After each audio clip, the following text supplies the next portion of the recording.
The Witcher 3 Wild Hunt is the final installment in the Witcher trilogy by CD Projekt Red, which concludes the story of Geralt of Rivia, our famed Witcher. Now, The Witcher 3 Wild Hunt has been highly anticipated for about the past 2 years now. I mean, it's supposed to come out last year, it's been delayed, and delayed, and delayed. The Witcher 3 has some big shoes to fill, because The Witcher 2 Assassins of Kings was so good. From the tactical and difficult combat, to the enriched storytelling, a non-linear story, and the decision that he made that were just so impactful. It was unlike anything I've played before. And so going into The Witcher 3, I had high hopes for this game, but at the same time I was lowering my expectations just because they were so high, because The Witcher 2 was so good. Well, I'm here to tell you without a shadow of a doubt that The Witcher 3 Wild Hunt not only exceeds its predecessor, it is also one of the best video games I have played in almost a decade. It's so unbelievably good. The world is huge and expansive. The graphics are filled with so much detail. It's so beautiful, so gorgeous.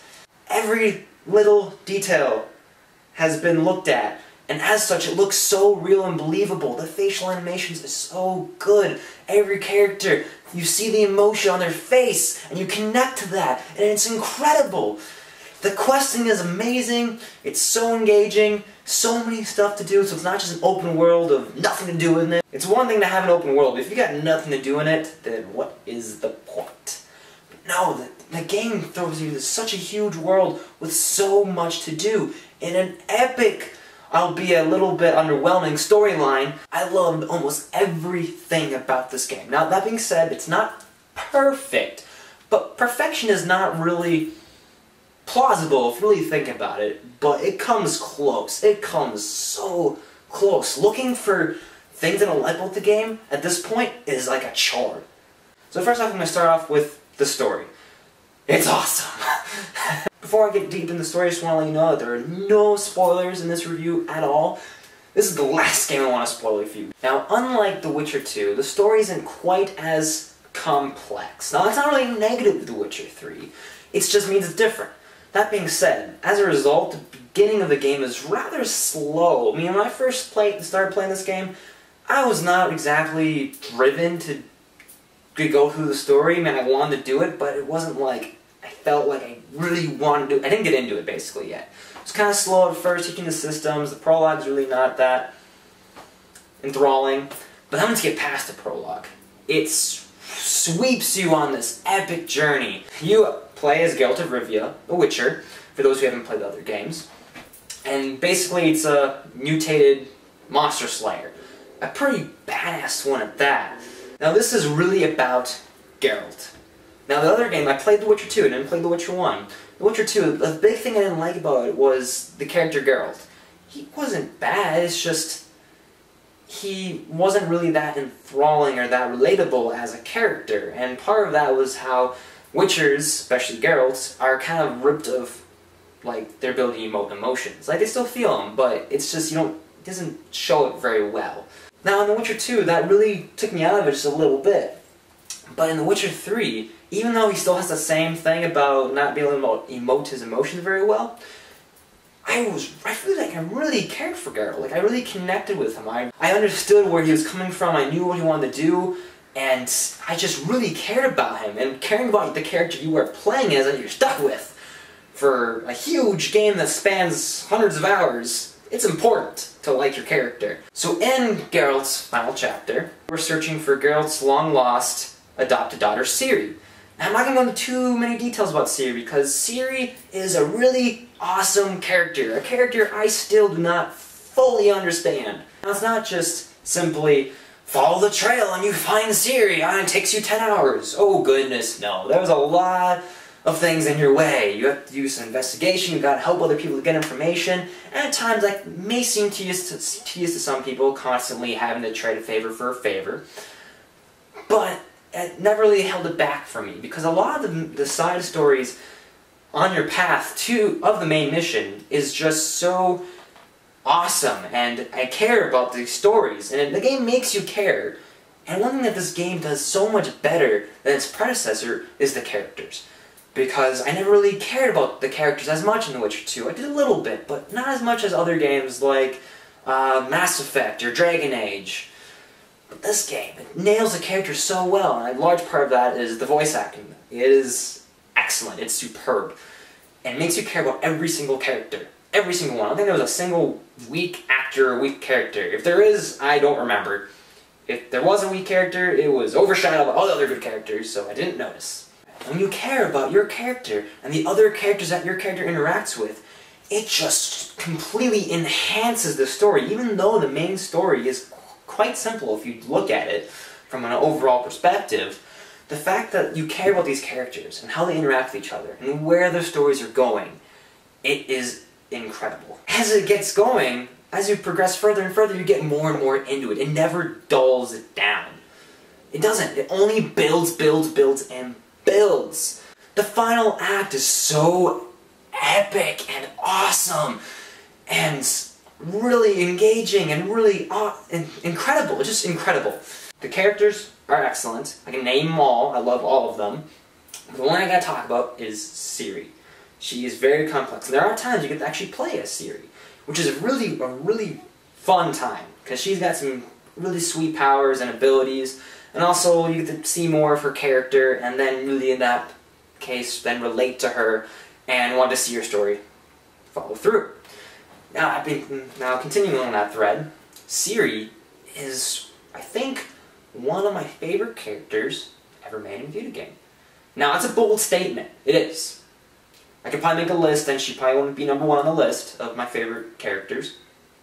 But she's on that list. She's got to be, because she was a huge part of why I wanted to continue this story. She is just the mold that holds this together. She is a fabulous character. I cared so deeply about what happened to her, and that conclusion is just so great. And the decisions you make, whoa, you make a lot of them. A lot of decisions you make, you don't even realize they're important. You just don't. But they come back hours later.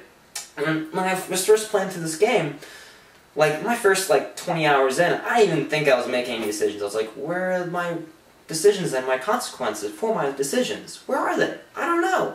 They weren't there.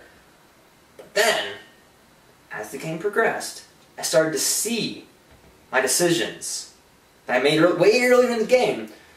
And then I see the consequences of those decisions way later. And at that point, when you realize the consequences of your decisions, you can't go back and change it. Because I've done that a lot. Like, I made a decision in a video game, the consequences happen almost immediately after, and I don't like it, so I go back and change it. You don't have the option in Witcher 3. Well, maybe a couple of you do. No, you just gotta go through it. And then later you realize it, and whoa. And this is in both big and small ways. Like, there are some where you actually have to look for them. You just have to explore the world and you just see a consequence of your decision. Now, I've been talking a lot about the good things of the story, so I'm going to quickly talk about the negatives. So, there's only really one negative that really holds it back, and that is the villain. Now, I'm not saying he's not, good at his job as a villain of being menacing and putting your character in danger and being an overall dick. But what lacking of the villain is the connection between Geralt and the villain. Now, the game constantly reminds you that there is a history between Geralt and the villain. The problem is that you never see it.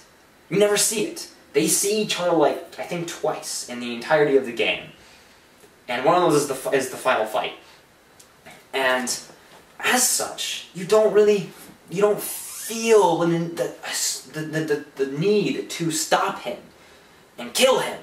You just don't. It's just the connection between hero and villain is so vital in video games. It is. Stories in general, quite honestly. You can have a great villain and a great hero, but if there's no connection between them, or very little, it makes it a little less engaging as a result. That being said, it doesn't really detract too much from the overall story, because it's really not about the villain. It's about Geralt and Ciri. So, the gameplay. It's fun. The combat is fantastic, incredibly fun, very difficult. Not quite as difficult as The Witcher 2, but I consider that kind of a positive in some respects, but also negative in others. I love challenge in video games. I love challenge. I don't like it when games purposely make things hard just to make it hard. That's personally why I don't like games like Dark Souls. It's not my cup of tea. I've tried it, and it doesn't work for me. I don't feel rewarded when I do that, at least not soon enough for me to want to go through it. So I died a lot playing this game, especially my first playthrough. A lot. But as the game progressed, I started to figure it out. I started to get better at it, understand the systems. And as such, I was able to figure my way out around these different challenges. And that is such a rewarding system. A rewarding combat system for both fighting monsters and humans. Now, it can be said that it can be repetitive at times, but I disagree, because there's so many different enemy archetypes, so many different bosses that just use different tactics. The gameplay is not perfect. It's not a perfect game. There are a couple of flaws. For one, I don't know whose idea it was to be able to press A to extinguish little tiny candles that make very little difference. Because I hate that. I hate that idea. I hate the person who did that. I don't hate them, but I hate that they had the idea, because they have so many of them together next to who you need to talk to, or next to the crate you need to open. You keep accidentally extinguishing the flame and relighting it when you're just trying to talk to somebody. Why is that there? Why? Why? It can be very annoying at times, but it's a little thing. It just gets annoying. Like I said, looking for things that are wrong in this game, or flaws, is kind of a chore, quite honestly. Let me briefly talk about the graphics and performance. Graphics-wise, it's a beautiful game. I already talked about the details of the world. Not much more needs to be said about it. It is a truly beautiful game. Not just in a grand scheme of things, but also in the details. The details. The world looks believable as a result. The only time the graphics don't look that great is during underwater sequences. If you're underwater, like swimming underwater to collect a treasure or something, then it kind of looks weird and not exactly, it doesn't look real. Now, performance-wise, there are some glitches in this game. Like, really weird ones and annoying ones where just things like disappear. Like an objective you're looking for, a person you need to talk to just isn't there. Or there's several frame rate issues. But also there's some really funny ones where it's like a bridge will like disappear, yet all the stuff will still be on it, and people will be walking across this invisible bridge. And it's kind of hilarious. Overall for this game, I'm just going to say that it is a masterpiece. And I really mean that when I say that. It is so thoughtful in its design. Every single feature, every single detail is just so well thought out and developed, and I totally understand why they delayed the game as much as they did, because it is huge, and tell you what, it was worth the wait. That's right. Witcher 3 Wild Hunt is one of the best games I have ever played. This is definitely it's pretty high now on my top 10 list of favorite games. And this game is for sure, by far, the best game of the year thus far. And I'd be hard-pressed to see any game come out the rest of the year that surpasses The Witcher 3. It's just, I can't even fathom it. I hope a game does. I don't wish games were worse than other games. I always want better games, but this is a serious Game of the Year contender. Maybe even a Game of the Decade contender. Who knows? We'll just have to see how the year and the decade progresses. For those who don't know about my rating scale, I don't rate games or movies based off of numbers or letter grades. I base it more off of what my channel name comes from, The Prodigal Knight, which is a reference to Star Wars. And in Star Wars, in the Jedi Order, there's the different ranks of the lowest being Apprentice, then Padawan, then Knight, and then Master. At the very bottom below Apprentice being no rank. Like, it's nothing. It deserves no acknowledgements, no titles, no nothing. So, where The Witcher 3 lies, The Witcher 3 is definitely 100% a master. I hope you found my review helpful. Please let me know your thoughts in the comments below. Let me know if you agree or disagree with my review. Let me know what your thoughts on The Witcher 3 are. And while we're at it, let me know what your favorite game of the year is so far. For me, obviously, it's The Witcher 3. Obviously, come on. But yeah, let me know in the comments below. If you want to see more, like and subscribe. Alright, thanks for watching.